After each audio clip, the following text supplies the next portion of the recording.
भगवान श्री कृष्ण अपने धाम में विश्राम कर रहे थे। तभी सुदामा उनके पास आए और उनके हाथ पर एक बहुत सुंदर मोतियों से सजा हुआ रेशम का धागा बांधा। दोस्ती के दिन की बहुत बहुत बधाई हो कान्हा। तुम्हें भी मित्रता दिवस की बहुत बहुत बधाई हो मेरे प्यारे मित्र। कान्हा चलो ना, आज मित्रता दिवस पर हम लोग धरती लोक पर घूम कर आए। धरती लोक पर? वैसे आज के दिन तो मैं तुम्हें भी मना नहीं कर सकता, क्योंकि आज दोस्ती का दिन है। ठीक है चलो, काफी दिनों से हम दोनों दोस्त साथ में कहीं घूमने नहीं गए। आज तो बहुत मजा आने वाला है, दोनों दोस्त मिलकर खूब मजे करेंगे। फ्रेंडशिप डे का दिन था। धरती लोक पर सभी फ्रेंडशिप डे को सेलिब्रेट कर रहे थे।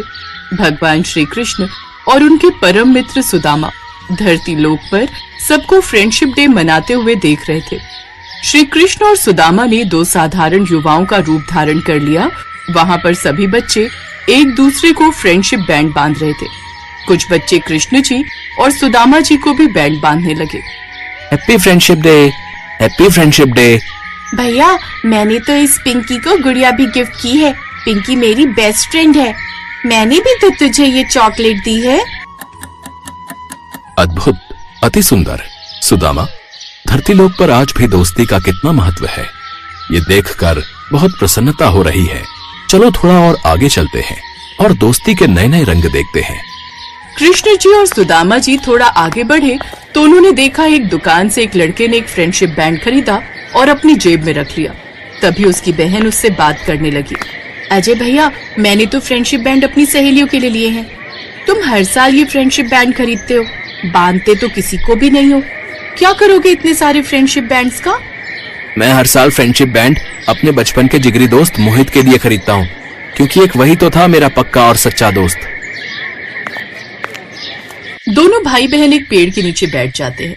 श्री कृष्णा और सुदामा जी उनकी बातों को सुन रहे थे। भैया, ये तो बहुत पुरानी बात हो गई।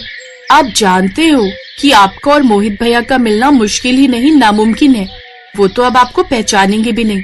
वो तो बचपन की बात थी, तब आप दोनों एक स्कूल में थे, पर उसके बाद तो मोहित भैया बड़े स्कूल में पढ़ने चले गए।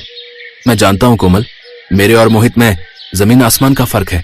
वो एक करोड़पति खानदान का बेटा है और हम लोग बहुत गरीब हैं। एक अमीर और एक गरीब कभी दोस्त नहीं बन सकते। भैया, मेरी सहेलियां मेरा इंतजार कर रही होंगी। आप घर चले जाना, मैं थोड़ी देर में आ जाऊंगी। हाँ, मैं थोड़ी देर यहीं बैठा हूँ। अजय की बहन कोमल अपनी सहेलियों के पास चली जाती है। तभी श्री कृष्ण जी और सुदामा जी अजय के पास आते हैं। बुरा ना मानो तो एक बात कहें, हमने तुम्हारी सारी बातें सुन ली थी। हम दोनों आज मित्रता दिवस मनाने के लिए निकले थे, पर तुम्हारी बातें सुनकर हम यहीं रुक गए। हमने सोचा कि तुम्हारे मन में जो अपने मित्र के लिए शंका है, उसे दूर करने में हम तुम्हारी मदद कर सकते हैं। मैं कुछ समझा नहीं, आप दोनों क्या कहना चाहते हैं? हमारा तात्पर्य यह है कि सच्ची मित्रता कभी भी ऊंच नीच अमीर गरीबी नहीं देखती। मित्रता में किसी भी प्रकार के स्वार्थ का स्थान नहीं होता। क्या पता तुम्हारा मित्र भी तुम्हारी तरह आज के दिन तुम्हें याद कर रहा हो। तुम बिना सच जाने कैसे निष्कर्ष पर आ सकते हो? आप ये कैसे कह सकते हैं कि मोहित आज के दिन मुझे याद कर रहा है? मुझे और उससे मिले तो बहुत साल बीत चुके हैं। अब तक तो वो मेरा नाम भी भूल चुका होगा। ये तो मोहित को देखने के पश्चात ही पता चलेगा कि सच क्या है। पर मैं मोहित से मिलने नहीं जा सकता। वो बहुत बड़े बंगले में रहता है। मुझे तो बंगले के चौकीदार बंगले के सामने भी नहीं खड़ा होने देंगे। अपने दोस्त से मिलना तो दूर की बात है। ऐसा नहीं है, तुम्हें एक बार अपने दोस्त के पास जरूर जाना चाहिए। वो नहीं जानता कि तुम कहाँ रहते हो, पर तुम तो जानते हो कि वो कहाँ रहता है। हाँ, तुम्हें एक बार जरूर अपने मित्र के पास जाना चाहिए। और आज तो मित्रता दिवस का बहुत ही शुभ दिन है। पर आप दोनों मुझे जानते भी नहीं हो, फिर आप मुझे ये सब क्यों कह रहे हो? क्या आप मोहित के कोई रिश्तेदार हो जिन्हें मैं नहीं जानता? ऐसा समझ लो कि हम तुम्हारे शुभ चिंतक हैं। अब देर ना करो, जाओ अपने मित्र से जाकर अभी मिलो। और तुम दोनों जब एक दूसरे से मिल लोगे तो उसके पश्चात उसी नदी के किनारे हमें मिलना, जहाँ पर तुम और मोहित बचपन में कंकड़ फेंक कर निशाना लगाते थे। मैं आपको वहीं मिलूंगा। आपने मुझे हिम्मत दी है। मैं अभी अपने दोस्त से मिलने जाता हूँ। अजय को क्या पता था कि साक्षात भगवान उसे प्रेरणा दे रहे हैं। मोहित का बंगला अजय के घर से काफी दूर था। अजय फिर भी हिम्मत नहीं हारा। वो जैसे तैसे करके अपने दोस्त मोहित के बंगले के बाहर पहुंच गया, पर बाहर खड़े चौकीदार ने उसे रोक दिया। ए लड़का, कहाँ अंदर भागा जा रहा है? यहीं रुक, किससे मिलना है? मुझे मैं अपने दोस्त मोहित से मिलना है। मोहित साहब तुम्हारे दोस्त हैं? अरे भाई, कैसा मजाक है? वो कहाँ महलों के राजा और तुम कहाँ झोपड़ी में रहने वाले? मैं चला जाऊंगा यहाँ से। बस एक बार मोहित को ये कह दो कि उसके बचपन का दोस्त अजय उससे मिलने आया है। अरे रमेश, जाकर एक बार साहब को बोल दे। हो सकता है उनसे थोड़ी बहुत भीख मांगने आया होगा, बेचारा बहुत गरीब दिखाई देता है। और मोहित साहब तो बहुत अच्छे स्वभाव के हैं, वो अपने दरवाजे से किसी को भी खाली हाथ नहीं जाने देते। ठीक है, तू यहाँ पर पहरा दे, मैं अंदर बोल कर आता हूँ। चौकीदार रमेश अंदर जाता है तो एक सूट बूट में लंबा चौड़ा आदमी तैयार होकर खड़ा था। वही मोहित था। क्या बात है रमेश, कुछ काम था? मेरी क्लाइंट के साथ आज अर्जेंट मीटिंग है। मेरी गाड़ी तैयार है ना? हाँ साहब, वो तैयार तो है, पर आपसे कोई मिलने आया है। कौन मिलने आया है? गेस्ट रूम में बिठा दो, मैं वहीं मिल लेता हूँ। साहब, वो गेस्ट रूम में बैठने के लायक नहीं है। उसका नाम अजय है। वो पागल आपको अपना बचपन का दोस्त बता रहा है। मैंने तो उसे। चौकीदार के मुंह से अजय का नाम सुनकर मोहित चौंक गया।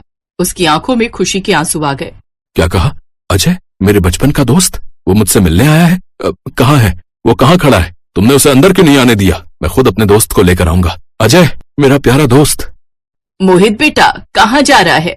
माँ, अजय मिल गया। अजय मुझे मिलने आया है। मेरा बचपन का पक्का दोस्त मुझसे मिलने आया है। मोहित के चेहरे पर बहुत खुशी थी। वो जैसे ही दरवाजे पर पहुंचा, अजय सामने खड़ा था। मोहित मेरे दोस्त, मेरे भाई, मैंने तुझे बहुत याद किया। मैंने भी तुझे बहुत याद किया, बहुत ढूंढा, पर तू वो घर और एरिया छोड़ चुका था।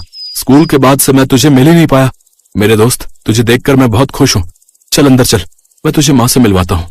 उस दिन दोनों दोस्त एक दूसरे से मिलकर बहुत खुश होते हैं। साहब, आपकी अर्जेंट मीटिंग थी। आज मेरी सारी मीटिंग कैंसिल कर दो। आज मैं इतने सालों बाद अपने दोस्त से मिला हूँ। आज मैं उसके साथ रहूंगा। आज हम दोनों दोस्त एक साथ मिलकर फ्रेंडशिप डे मनाएंगे। तभी अजय को याद आता है कि उसने वादा किया था कि जब वो मोहित से मिलेगा तो वो दोनों उस नदी किनारे जाएंगे जहाँ वो बचपन में जाते थे। अजय मोहित को नदी किनारे लेकर जाता है, पर उसे श्री कृष्णा और सुदामा जी उन युवकों के रूप में वहाँ नहीं मिलते। अजय, तूने यहाँ लाकर मुझे बचपन की याद ताजा कर दी। हम कितने कंकड़ फेंका करते थे इस नदी में।